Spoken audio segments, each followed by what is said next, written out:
জীবন মানেই শুধু আনন্দ আর হই হুল্লোড় নয়।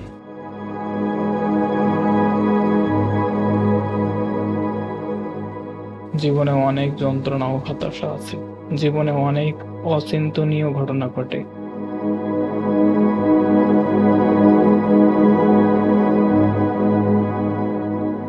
আমরা যা ভাবি না সেসব ঘটনাও ঘটে থাকে। ভালো লোকেরাও অত্যন্ত কঠিন অবস্থার মধ্যে পড়ে। কোনো কোনো ঘটনা মানুষের নিয়ন্ত্রণের বাইরে, যেমন শারীরিক মানসিক অক্ষমতা কিংবা জন্মগত ত্রুটি।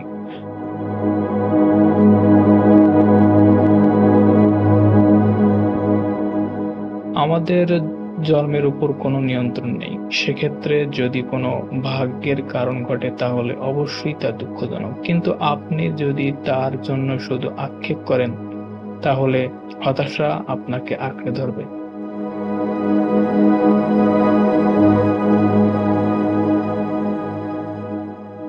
আপনার যা আছে তা নিয়ে সাধ্যমতো চেষ্টা চালিয়ে যেতে হবে। পৃথিবী অনেক সুন্দর, কিন্তু পৃথিবী আপনার কাছে তখনই সুন্দর হবে যখন আপনি একজন সফল ব্যক্তি হবেন। পৃথিবী তাদেরকেই মনে রাখে যারা সফল হয়েছেন, তাদের মনে রাখে না যারা ব্যর্থ হয়েছেন। আপনি যদি সফলতার জন্য চেষ্টা করেন তাহলে আপনার কাছে পৃথিবী সুন্দর হবে।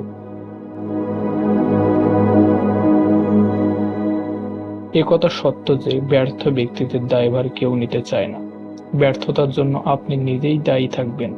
ব্যর্থ হলে আপনার আপনজনও পর হয়ে যাবে। পৃথিবী সুন্দর, একে যেভাবেই উপভোগ করতে গিয়ে ব্যর্থ হওয়ার সম্ভাবনা বেশি থাকে। প্রতিটি দিনকে আপনাকেই সুন্দর করে নিতে হবে।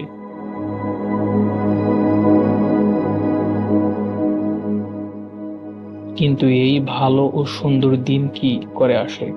ভালো দিন আসে না, ভালো দিন আনতে হবে। কিছু পাওয়ার জন্য কিছু হারাতে হয়, কিছু স্যাক্রিফাইস করতে হয়। অনেক বেশি কিছু পাওয়ার জন্য আপনাকে অনেক বেশি কিছু ত্যাগ করা জানতে হবে। তাহলেই সফলতা আসবে। কিন্তু সফলতার আগে আপনার নির্দিষ্ট লক্ষ্য থাকতে হবে। লক্ষ্য পূরণ করার জন্য আপনার সবার প্রথম প্রয়োজন ফোকাস।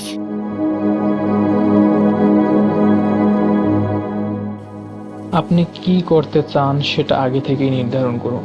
ফোকাসের জন্য আপনাকে অবশ্যই স্যাক্রিফাইস করতে হবে।